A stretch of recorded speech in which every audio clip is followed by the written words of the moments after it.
요한복음 1장 14절 말씀을 봉독하겠습니다. 말씀이 육신이 되어 우리 가운데 거하심에 우리가 그 영광을 보니 아버지의 독생자의 영광이요 은혜와 진리가 충만하더라. 은혜와 진리가 충만하더라. 이런 제목으로 말씀을 드리겠습니다. 제가 잘 아는 어느 목사님이 허리를 다치셨어요. 병원에 가보니까 의사 선생님이 디스크가 터졌습니다. 이렇게 얘기를 했습니다. 의사 선생님이 이 목사님한테 상황을 이해하기 쉽게 설명해 주기 위해서 두 개의 엑스레이 사진을 보여줬습니다. 첫 번째 사진은 상태가 양호해 보여요. 디스크에 문제가 있어 보이긴 하지만 그래도 지낼만 하겠다 싶고요. 두 번째 사진을 보니까 이거 모르는 사람이 봐도 아주 심각해 보입니다. 불규칙적인 뭔가가 그렇게 보이는 거 보니까 이 사람은 고생하겠다 이런 생각이 들었어요. 의사 선생님이 둘 중에 어떤 게 더 나아 보입니까? 했더니 이 목사님이 첫 번째 사진이 더 나은가 보네요. 별로 심각해 보이지가 않네요. 했어요. 그랬더니 의사 선생님 말로는 그 반대입니다. 이 두 번째 환자가 일상생활에 전혀 어려움을 겪고 있지 않아요. 오히려 첫 번째 환자는 큰 고통으로 인해서 심히 괴로워하고 있는 상태입니다. 했어요. 그리고 그 이유가 무엇이냐? 코어 근육에 있다 한 겁니다. 첫 번째 환자는 디스크 증상은 경미하지만 코어 근육이 없었어요. 없다기보다는 제대로 강화가 안 된 거죠. 발달이 안 된 거죠. 두 번째 환자는 디스크 증상이 굉장히 심한데도 불구하고 코어 근육이 매우 잘 발달되어 있었다는 겁니다. 그래서 코어 근육이 잘 붙잡아 주니까 디스크 증상이 심해도 별다른 어려움을 겪지 않았다는 거죠. 코어 근육이 뭐냐? 몸의 중심부인 척추와 골반과 복부를 지탱하는 근육입니다. 코어 근육이 발달했으면 척추에 이상이 있다 하더라도 큰 고통을 느끼지를 않는다고 합니다. 그래서 어떤 연예인은 척추 측만증이 있는데도 그수로 인해서 괴로워하다가 이제 운동을 했더니 코어 근육을 발달을 시켰더니 이제는 정상적인 생활을 하고 있다. 이렇게 또 얘기를 하더라고요. 이 목사님이 이런 일을 겪으면서 내가 하나님의 은혜로 충만할 때에는 환난과 고난을 넉넉히 감당할 수 있었는데 내가 하나님의 은혜가 결핍이 되어 있으면은 그런 환난과 고난 앞에서 넘어지게 되는 것과 같은 이치구나 이렇게 깨달았다고 합니다. 저는 그 목사님의 이 말을 들을 때에 아주 큰 감동을 느꼈어요. 그리고 저 자신과 또 우리 성도님들은 과연 이 신앙의 코어 근육이 제대로 구비가 되어 있는가, 발달되어 있는 상태인가를 돌아보게 됐습니다. 저는 오늘 신앙의 코어 근육, 고난과 혼란이 찾아온다 하더라도 그것을 넉넉히 감당해낼 수 있는 그 코어 근육에 대해서 말씀을 드릴 것입니다. 여러분 오늘 말씀 잘 듣고서 신앙의 코어 근육을 갖춤으로써 모든 고난을 넉넉하게 이겨낼 수 있기를 바랍니다. 오늘 본문에서 말씀이 육신이 되어 우리 가운데 거하심에 우리가 그 영광을 보니 아버지의 독생자의 영광이요 은혜와 진리가 충만하더라 했습니다. 그리고 이어지는 이 16절을 보니까요. 우리가 다 그의 충만한 데서 받으니 은혜 위에 은혜로라고 했습니다. 예수님은 은혜와 진리가 되시는데 예수님의 은혜와 진리로 말미암아서 그것이 우리에게까지도 전해져서 우리도 은혜와 진리를 공급받게 된다는 것입니다. 성도는 예수 그리스도로 채워질 때에 비로소 온전해질 수가 있습니다. 그런데 예수님은 은혜와 진리가 되시니까요. 은혜와 진리는 예수 그리스도로 말미암아 온 것이잖아요. 그래서 우리는 예수님의 은혜와 진리로 반드시 체험을 받아야 되는 겁니다. 신앙의 코어가 바로 이 은혜와 진리였던 거예요. 우선 은혜에 대해서 먼저 살펴보자면은 성령께서 오순절에 강림을 하신 후에 하나님께서는 성령님을 통해서 하나님의 은혜를 성도들에게 공급해 주고 계십니다. 따라서 성도가 성령으로 충만하면 이 사람은 하나님의 은혜를 풍성하게 누리게 되는 거예요. 그리고 성도가 은혜로 충만하다라는 말은 곧 성령으로 충만하다라고 말하는 것과 같은 것입니다. 따라서 오늘 본문에서 말씀하고 있는 은혜는 곧 성령 충만이다라고 이해할 수가 있는 것입니다. 그렇다면 진리는 뭘까요? 진리. 예수께서는 아버지의 말씀은 진리니다라고 했습니다. 하나님의 말씀이 곧 진리인 것입니다. 하나님께서는 사람을 위해서 하나님의 말씀이 문자로 기록이 되게 해주셨습니다. 이것이 바로 성경입니다. 그렇다면 성경은 무엇에 대해서 말씀하고 있습니까? 성경의 가장 핵심이 되는 내용이 뭡니까? 바로 예수 그리스도의 죄 사해 주시는 은혜인 것이에요. 하나님께서 사람의 죄를 대신하여 사해 주시기 위해서 베푸신 대속의 은혜에 대해서 성경이 말씀하고 있는 겁니다. 창세기부터 요한계시록까지를 자세하게 읽어보면은 대속의 은혜가 도대체 왜 필요한가? 그리고 대속의 원리가 무엇이냐? 하나님이 사람의 죄를 대신하여 담당하시고 사하여 주시는 그 원리가 무엇이냐? 그리고 예수께서 이 대속 사역을 어떻게 완수하셨는가? 그리고 사람이 대속의 은혜를 누리기 위해서는 어떻게 해야 하는가? 대속을 얻은 자는 어떤 복을 누리게 되는가에 대해서 말씀하고 있습니다. 성경 말씀의 핵심은 대속에 있는 것이고, 그래서 진리의 핵심이 바로 대속인 것입니다. 이것을 볼 때에 오늘 본문에서 말씀하고 있는 진리는 곧 대속이다. 대속신앙이다라는 걸 알 수 있어요. 성도는 예수 그리스도의 은혜와 진리로 충만해야 한다라고 했습니다. 그리고 은혜와 진리는 곧 성령 충만과 대속신앙이라고 했지요. 이 두 가지가 바로 신앙의 중심인 것이고 이것이 바로 신앙의 코어 근육인 것입니다. 성령 충만과 대속신앙. 이것을 기억하십시오. 먼저 은혜, 즉 성령 충만에 대해서 더 자세히 살펴봅시다. 성령 충만을 어떻게 해야지 누릴 수 있을까요? 여러 가지 방법과 수단을 저마다 말할 수가 있을 것입니다. 그런데 그 중에 가장 중요한 것은 바로 기도입니다. 기도. 하나님과 교통하는 시간, 그 기도인 거예요. 마가의 다락방에 성령이 임하시기 전에 제자들이 모여서 기도하지 않았습니까? 그 모습을 자세히 보십시오.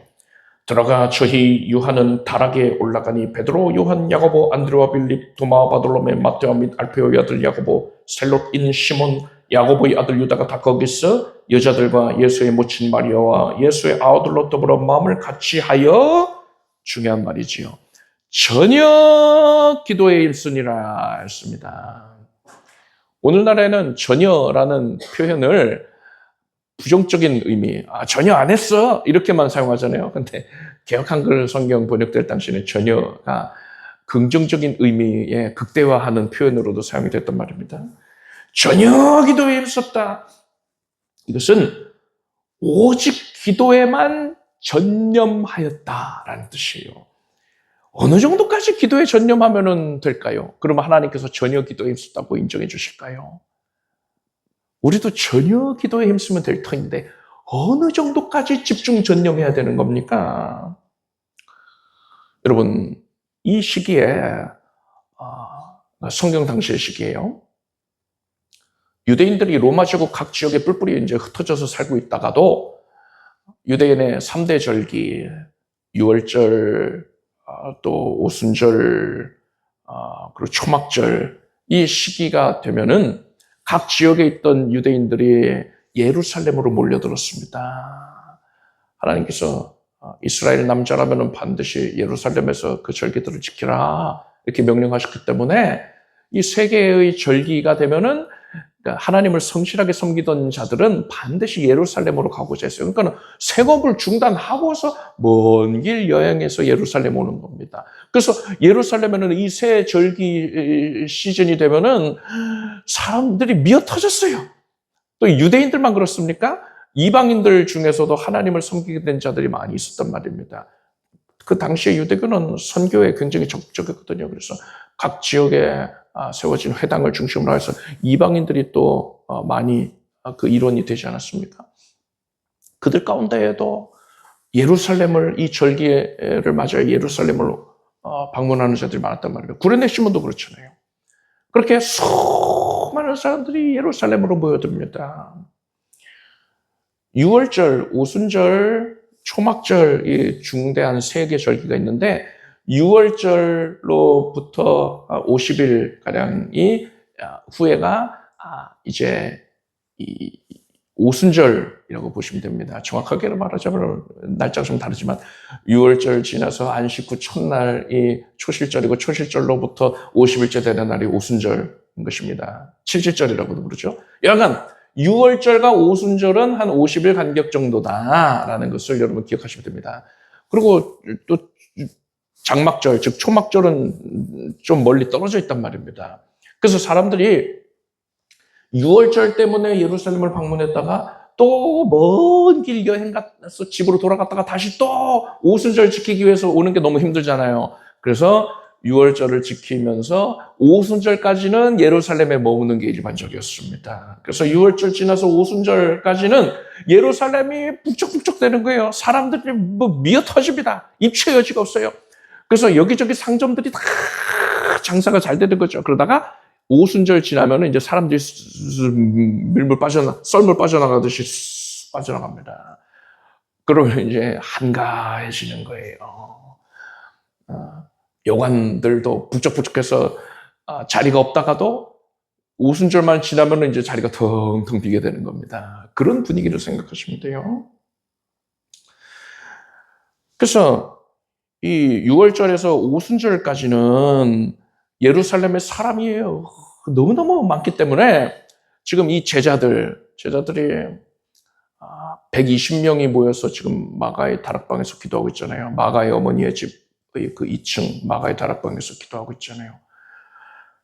오순절까지는 그렇게 해도 티가 안 나요. 어딜 가든 북적대니까 그렇게 뭐 100여 명의 사람들이 처음에는 그보다 더 많았을 것인데 그 사람들이 이 마가의 어머니의 집을 들락날락거려도 의뢰 그런가 보다 하고 사람들이 신경을 안 씁니다. 워낙에 어딜 가나 사람이 많으니까요.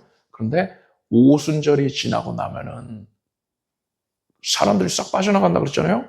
그때부터는 120명이 되는 그 인원이 마가의 다락방에서 기도하는 거는 이거는 굉장히 주목할 만한 사건이 되는 겁니다. 사람들의 시선을 끌게 되는 거예요. 그 수많은 사람들이 들락날락거리는 그 모습으로 인해서. 여러분, 예수를 죽인 자들이, 예수님을 모함하여 죽인 자들이 예수를 따르는 자들을 가만히 두겠습니까? 아니에요. 어떻게든 트집을 잡아서 그들도 체포하고 처형하고 그 입을 막기 위해서 애쓸 것입니다. 그래서 예수의 제자들이 120여 명이나 한 곳에 모여서 그렇게 기도를 하고 있다? 이것은 그들의 예수를 죽인 자들에게 이 소식이 전해지면은요, 반드시 이들은 이 제자들을 잡으러 올 겁니다. 제자들은 붙잡혀서 생명의 위협을 받게 되는 거예요. 그래서 오순절까지는 괜찮은데 오순절 지나서까지 기도하면 정말 큰 생명의 위협에 직면하게 된단 말입니다. 근데 예수께서 뭐라고 하셨어요? 부활하신 지 40일째 되는 날에 그 40일째 되는 날에 예수께서 승천하시면서 너희는 성령을 받기까지 예루살렘에 머물러라 하셨어요. 그 말씀 듣고서 제자들이 지금 예루살렘을 떠나지 아니하고 그 위험천만한 예루살렘에 머물면서 기도하고 있는 겁니다. 지금 오순절 끝나면은 이제 크게 위험해지니까 지금 빨리 도망을 쳐야 되거든요. 자기들 살던 갈릴리 지방으로 도망을 가야 되거든요. 그런데 이들은 예수의 명령이 있기 때문에 성령을 받기까지 예루살렘에 머물면서 성령이 임하시기를 간구하고 있는 겁니다. 지금 오순절이란 말이에요. 오순절이 됐단 말이에요. 오순절이 지나면 이제 죽은 목숨이에요. 그런데도 제자들이 아직 남아 있습니다. 수많은 제자들은 먼저 떠났을 거예요. 그런데 120명 가까이가 남아 있습니다. 이들의 심정이 어떻겠습니까? 난 일이 있어서 집에 가봐야 돼 하고서는 떠나는 사람들, 그래 당신들은 가라 하면서 떠나보내고 자기들은 남아있으면서 이제 오순절이 끝나간단 말이에요. 마음이 어떻겠어요? 우리도 순교할 수 있겠구나 작정을 하는 겁니다. 그래서 이들이 모여서 뭐 했겠습니까? 뭐 농담 따먹기 했겠습니까? 아니면 딴 생각했을까요? 멍하니 있었을까요? 아니요. 얼마나 절박합니까?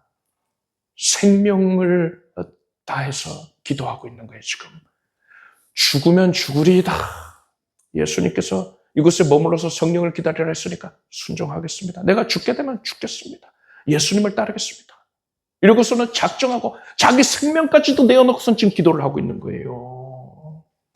자기의 생명을 다하여서 생명보다 기도하는 것을 더 중요하게 여기고 있는 상태, 그것을 가리켜서 성경은 지금 전혀 기도에 힘쓰니라 라고 표현하고 있는 겁니다. 우리도 이렇게 기도에 전념할 수 있기를 바랍니다. 그래서 하나님께서 전혀 기도에 힘쓰고 있구나 이렇게 인정하실 수 있기를 바랍니다. 그래서 성령 충만을 받고서 하나님께서 우리에게 허락해 주신 온갖 권세를 누리면서 하나님의 능력이 우리 삶 가운데 나타날 수 있기를 바랍니다. 자, 그런데 이러한 은혜, 성령 충만은 누리고 있는데 만약에 진리가 없다면, 우리가 앞에서 살펴봤던 진리, 그 진리가 없으면 어떻게 되겠습니까? 그것은 성령 충만하기는 한데 대속 신앙이 없는 거예요. 아니, 이런 경우가 존재하기나 합니까? 존재하고 말고요. 예수께서 마태복음 7장 22절 보니까 그날에 많은 사람이 나더러 이르되 주여 주여 우리가 주의 이름으로 선지자 노릇하며 주의 이름으로 귀신을 쫓아내며 주의 이름으로 많은 권능을 행치 아니었나이까 하리니 그때 내가 저에게 밝히 말하되 내가 너희를 도무지 알지 못하니 불법을 행하는 자들아 내게서 떠나가라 하리라 하셨습니다. 이들은 성령의 능력으로 예언을 했어요. 귀신을 쫓아냈습니다. 권능을 행했습니다. 그런데 구원을 받지 못했다는 거예요. 온갖 신기한 일들을 행했는데 소위 오늘날의 뭐 성령 사역이다 말하는 그런 부류의 일들을 했는데 구원을 못 받았다는 겁니다. 이들이. 이스라엘의 초대 왕인 사울을 보십시오. 사울은 하나님께 버림받은 자입니다. 성령이 그를 떠나셨기 때문에 그 자리에 악령이 들어와서 그를 괴롭게 했습니다. 사울은 박수무당에게 찾아가서 점을 치기도 했어요. 그리고 사울은 결국 하나님의 심판을 받아서 죽임을 당했지요. 그런 사울이 다윗을 시기해서 다윗을 죽이고자 했습니다.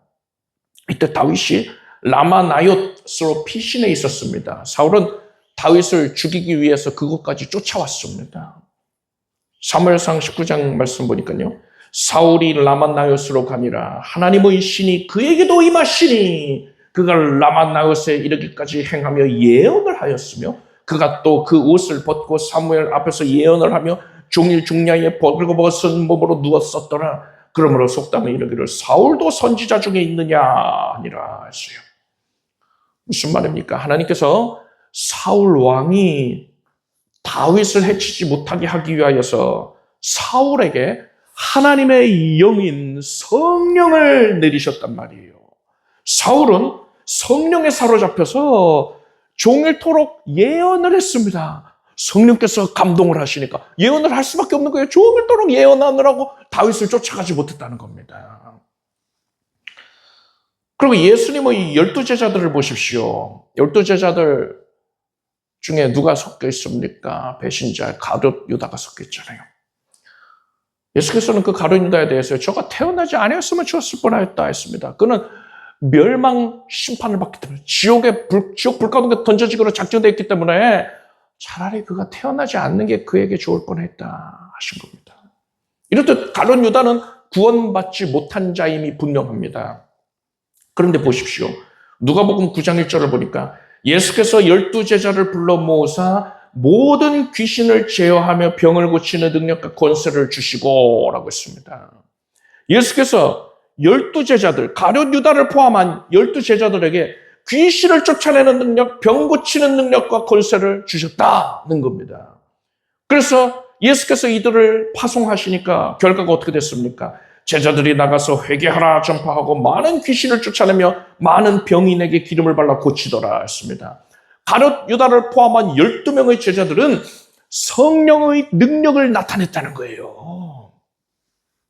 예수께서 꾸짖으셨던 그 기적을 행하던 자들, 그리고 사울왕, 그리고 가룟 유다, 이들의 공통점이 뭡니까? 구원을 받지 못했는데도 불구하고 성령의 은사와 능력을 소유하고 그것을 사용했다는 겁니다. 따라서 우리는 어떤 사람에게서 성령의 은사, 성령의 능력이 나타난다고 하여서 그가 구원받았다라고 확신하면 안 되는 겁니다. 오늘날의 많은 성도들이요, 열정적으로 기도를 하고 또 교회 봉사 열심히 하면은 복을 받는다는 것을 중요하게 여기고 있습니다. 그래서 뜨거운 신앙, 또 열정적인 신앙을 강조하고 있지요. 이것은 분명 긍정적인 측면이 많이 있습니다. 그런데 여러분, 그것을 강조하는 교회들의 설교에 대속이 빠져있는 경우가 많단 말이에요. 정말 그렇다니까요. 에이 설마? 아니요, 진짜예요. 사실이에요. 교회에서 대속을 강조를 하지 않으니까 성도들이 대속이 중요하다는 사실조차도 알지를 못해요. 여러분, 오랜만에 만나는 가족분들과 가정예배할 때 그런 거 느끼지 못했습니까? 그런 교회들이 굉장히 많더란 말입니다. 그래서 대속은 그저 신앙의 곁가지에 불과하다라고 생각하는 경우들이 많단 말입니다. 아, 대속은 별거 아니에요. 이렇게 말하지는 않지만 대속이 그렇게 중요하다는 것을 모르고 있어요. 심지어 저는 열정적으로 신앙생활을 하시는 그런 성도들 중에서도 대속을 도무지 알지를 못하는, 그래서 대속에 대한 믿음도 없는 경우를 허다하게 봤습니다. 심지어 교역자라는 하는 분들 중에서도 봤어요. 성령 충만과 열정적인 신앙을 추구하면서 만약에 그 안에 대속 신앙이 없다면, 대속에 대한 그러니까 진리가 없다면 그러면 어떻게 되겠습니까? 그러한 신앙은 모래 위에 세운 집과 같아서 결국에는 무너져 버리고 마는 겁니다. 그래서 예수님의 보좌 앞에서 심판받을 때에 구원을 얻지 못하게 되는 겁니다. 그저 성령 충만 불러만 외치고 대속은 결여가 되어 있다면 이렇듯 큰 낭패를 보게 되는 겁니다. 자, 이제 은혜를 중심으로 해서 살펴볼 거예요. 이제 진리, 즉 대속신앙을 중심으로 한번 살펴봅시다. 예수께서 제자들에게 너희는 나를 누구라 하느냐 물으셨습니다. 그러자 시몬 베드로가 대답하여 가로되 준 그리스도시요 살아계신 하나님의 아들이시리이다. 예수께서 대답하여 가로되 바요나 시몬아 네가 복이 있도다. 이를 내게 알게 하니는 혈육이 아니요 하늘에 계신 내 아버지시니라 했습니다. 이 말씀은 하나님께서 베드로에게 직접 신령한 지식과 믿음을 주셨기 때문에 베드로가 이러한 고백을 할 수 있었다는 의미입니다. 즉 베드로는 구원받기로 선택된 자다, 예정된 자다. 그래서 하나님의 각별한 개입하심으로 말미암아 이러한 믿음의 고백을 할 수 있었던 것이다는 거죠. 그런데 베드로만 이 고백을 했다고 할 수 없었어요. 당시의 모든 제자들이 하고 있는 고백을 베드로가 대표해서 예수께 아뢰었던 것이라 할 수 있죠. 최후의 만찬 자리에서 예수께서 이렇게 말씀하셨습니다. 너희가 깨끗하다 다는 아니니라 하셨습니다. 그 가룟 유다만 빼고 나머지는 다 구원받은 존재라는 것입니다. 이들은 어떻게 구원받습니까? 대속의 은혜에 대한 믿음으로 구원받는 거죠. 예수께서 죄사해 주시는 은혜를 믿는 믿음. 구약 시절에는 특히나 어땠습니까? 장차 오실 메시아께서 죄를 사해 주시는 은혜에 대한 믿음을 믿어서 구원받는 거 아닙니까? 이들이 이런 믿음이 있었다는 거예요. 그런데 이렇게 구원받은 제자들이 어떤 모습을 보였습니까? 제자들은 예수께서 체포되시니까 두려워하여서 예수님을 버리고 도망을 쳤습니다. 베드로는 예수님을 3번이나 부인하기까지 했어요. 예수님이 부활하신 후에 그 부활하셨다는 사실을 확인한 후에 제자들이 그러면은 담대했습니까? 그러지 않았어요. 누가복음 20장을 보니까요. 이날 곧 안식 후 첫날 저녁 때에 제자들이 유대인을 두려워하여 모인 곳에 문들을 닫았더니 예수께서 오사 가운데 서서 가라사대 너희에게 평강이 있을지어다. 이미 예수께서 베드로에게 나타나셨고 부활하신 후에 베드로에게 나타나셨고 엠마오로 가는 제자들에게 나타나셨습니다. 그래서 예수께서 부활하셨다는 것을 제자들이 분명히 알고 있었어요. 그럼에도 불구하고 제자들은 유대인을 두려워해서 문을 콕콕콕 닫아걸고 있었습니다. 그들에게 예수께서 나타나셔서 이렇게 말씀하십니다. 저희를 향하사 숨을 내쉬며 가라사대 성령을 받으라 하셨습니다. 예수께서는 제자들이 대속의 은혜를 믿음으로써 구원은 얻었지만 성령 충만은 받지를 못했기 때문에 두려워하고 있단 말이에요. 그래서 그들에게 반드시 성령 충만을 받아야 한다 말씀하신 겁니다. 우리가 대속을 믿고 구원을 받았다 하더라도요. 만약에 성령 충만을 받지 아니하면은 마귀를 두려워할 수밖에 없습니다. 그래서 마귀와의 싸움에서 항상 패배할 수밖에 없어요. 하나님께서는 너희가 전에는 어둠이더니 이제는 주 안에서 빛이라 빛의 자녀들처럼 행하라 하셨습니다. 우리는 마귀의 종에서 이제는 하나님의 자녀로 변화된 존재입니다. 그런데 만약에 우리가 성령 충만을 받지 못하면은요, 빛을 발산할 수가 없어요. 이것은 아주 밝은 빛을 낼 수 있는 전구를 달아놓았는데 전기를 공급하지 아니하면은 이 전구에서 빛이 나지 않는 것과 마찬가지입니다. 예수께서는 이미 성도에게 하나님의 자녀라는 신분과 권세를 주셨습니다. 여러분은 하나님의 자녀입니다. 우리에게 구체적으로 어떤 권세가 있습니까? 믿는 자들에게는 이런 표적이 따르리니 곧 저희가 내 이름으로 귀신을 쫓아내며 새 방언을 말하며 뱀을 집으며 무슨 녹을 마실지라도 해를 받지 아니하며 병든 사람에게 손을 얹은 즉 나으리라 했습니다. 이 말씀을 보십시오. 이것은 어떤 특별한 존재, 특출나게 어떤 소위 무슨 성령 사역을 하는 자 이런 자들에게 주어진 특혜가 아닙니다. 특별 은사를 받은 자들에게 나타나는 권세가 아니에요. 뭐라고 했습니까? 믿는 자들에게 따르는 권세입니다. 예수 믿는 자, 구체적으로 예수 그리스도의 대속을 믿는 자들인 것입니다. 우리는 예수의 대속을 믿지 않습니까? 그런데 왜 이러한 권세를 온전히 다 누리지를 못하고 있을까요? 정답은 하나예요. 성령 충만하지 않아서인 것입니다. 철저한 대속 신앙을 갖고 있다 하더라도 만약에 성령 충만하지 아니하면은 빛을 밝힐 수가 없어요. 전기가 안 들어오는데 어떻게 전구가 빛을 밝힙니까? 그래서 빛이 안 나오니까 어둠에 속하여 있는 마귀와의 싸움에서 승리를 거둘 수가 없는 것입니다. 그렇기 때문에 우리는 반드시 성령의 충만을 받아야 되는 것입니다.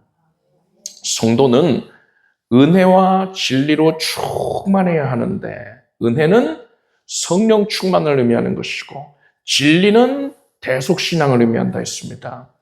아무리 성령 충만하다 하더라도 대속신앙이 결여가 되어 있으면요 구원을 못 받아요.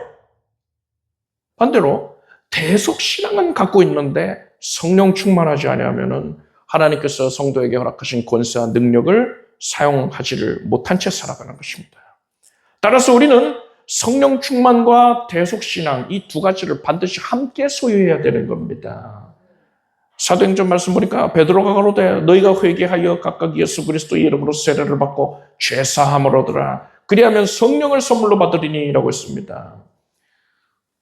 무슨 말입니까? 성령을 선물로 받기 위해서 뭘 하겠습니까? 회개하여 세례받고 죄사함을 받더라. 이게 바로 대속신앙 아닙니까? 즉 이 말씀은 철저한 대속신앙 위에서 성령의 충만을 받아 누리라는 겁니다. 이게 바로 코어 근육이 제대로 발달된 상태인 것이에요. 여러분은 이렇듯 대속신앙 위에서 성령 충만을 누리십시오. 이렇게 신앙의 코어 근육을 제대로 갖추게 되길 바랍니다. 예수님의 제자들이 배를 타고 갈릴리 호수를 건너고 있었는데 큰 풍랑이 일었습니다. 제자들은 난리가 났어요. 그래서 어떻게든 배를 제어를 하기 위해서 애를 썼는데 이들이 다 어부 출신들 아닙니까? 배를 다루는데 능숙하단 말이에요. 근데 아무리 해도 안 돼요. 그런데 예수님을 보니까 예수님은 평온하게 주무시고 계신 겁니다. 예수님, 우리가 죽게 된 것을 돌아보지 아니하시나이까 했어요. 그런데 여러분, 예수께서는요, 이미 모든 걸 다 알고 계십니다. 풍랑을 겪고 있다는 것도 다 알고 계세요. 그런데 어떻게 예수님은 풍랑 가운데서 이렇게 평온하실 수 있었던 것일까요? 예수님은 제자들과는 다르게 신앙의 코어 근육이 완벽하셨던 겁니다. 그래서 어떤 환난과 풍랑이 닥쳐와도 예수님은 전혀 동요하지 않으셨던 거예요.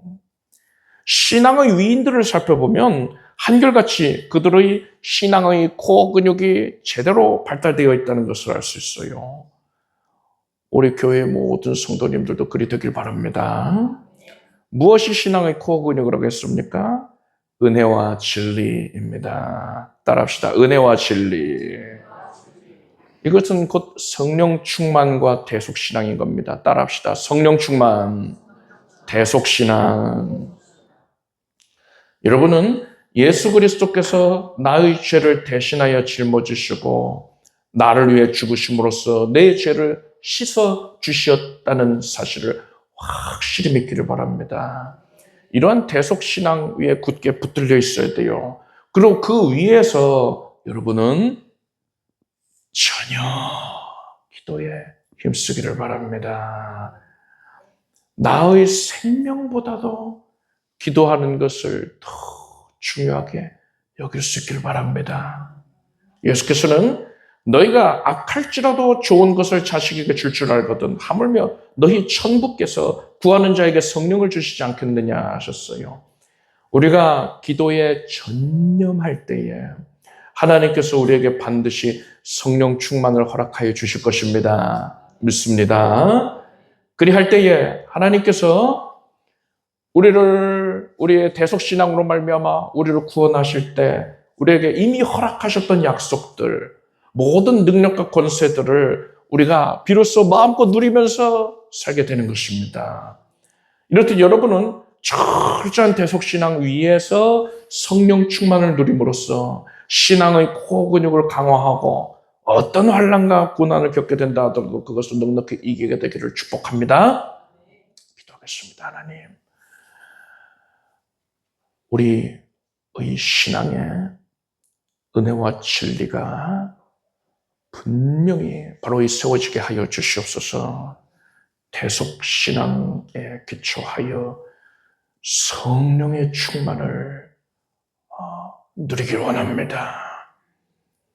예수의 보혈을 믿는 믿음 위에서 전혀 기도에 힘쓰므로써 최선을 다해 생명을 다해 기도에 힘쓰므로써 우리가 성령 충만 받게 해주시옵소서 갈구합니다. 그래서 건강한 신앙으로 말미암아 모든 환난과 역경까지도 넉넉히 감당하고 남음이 있을 것이며 그 모든 것이 신앙 성장의 계기가 될 것이며 모든 어려움들이 변하여서 밥이 되는 것도 보게 해주시옵소서. 예수님의 이름으로 기도드립니다. 아멘. 모두 자리에서 일어나십시오. 가슴에 손 얹고 아픈 것을 손 얹고 기도하겠습니다. 하나님 감사합니다. 예수 그리스도의 죄 사해 주신 은혜만도 감사한데 그것을 믿는 주의 백성들에게 성령의 충만을 허락하시니 더욱 감사합니다.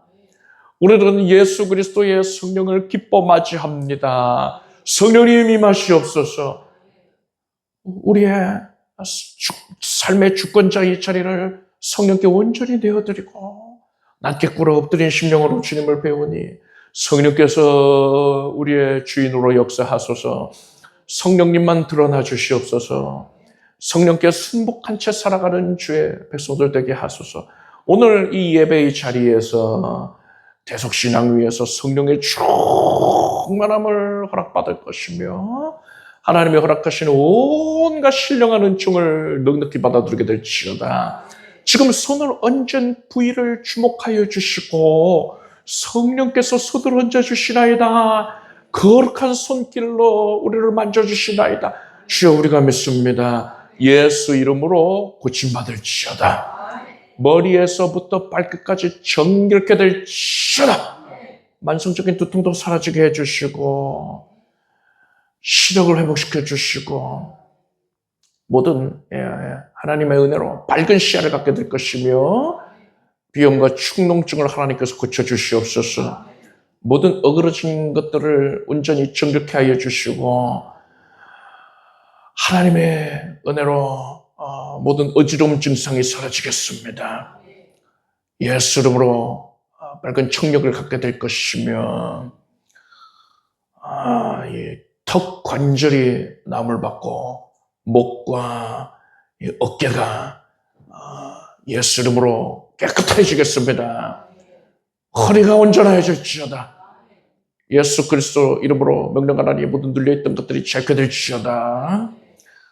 하나님의 은혜로 손목과 발목이 손가락이 자유하게 될 것이며 무릎과 발목이 또 발가락이 모든 신경 조직들이 온전케 될지어다. 오장육부가 격케 하여 주시옵고 면역이 예수 이름으로 강건함을 있게 하여 주시옵소서.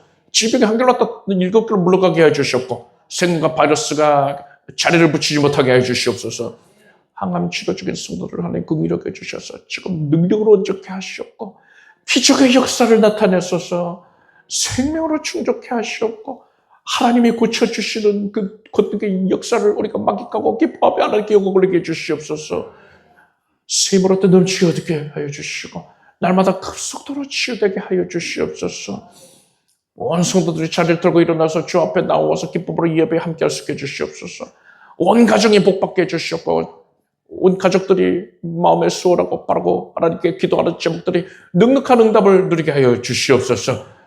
신령한 복이 부어지며 기름진 것들을 충족케 될 것이며 물질 얻는 능도 허락하여 주셔서 거룩한 선교 사역에 이바지하게 하시옵소서. 예수님의 이름으로 기도드립니다. 믿는 대로 될지어다. 함께 박수 올리겠습니다. 자리 앉으십시오. 준비하신 예물을 정성된 마음으로 드리겠습니다. 주님을 위해 축복 기도하겠습니다. 하나님을 간절하게 사랑합니다. 주님의 말씀을 사랑하고 앙모하여 받은 은혜에 기뻐하며 예물을 올렸습니다. 주님께서 아름답게 여겨주시고 흠향하여 주시옵소서. 이 예물이 쓰여지는 것에 주의 거룩한 나라가 확장되게 하시고 예수 그리스도의 다시 오심을 예배하게 하여 주시옵소서. 우리 온 성도들의 삶이 크게 윤택하여 주고 하나님께 간구한 것에 대한 응답이 넘쳐나게 해 주시옵소서. 예수님의 이름으로 기도드립니다. 우리 주 예수 그리스도의 무한하신 은혜와 하나님 아버지의 사랑과 성령님의 교통하심이 거룩한 주일 예배에 함께한 사랑하는 성도들 위해 영원토록 함께 오시기를 축원합니다.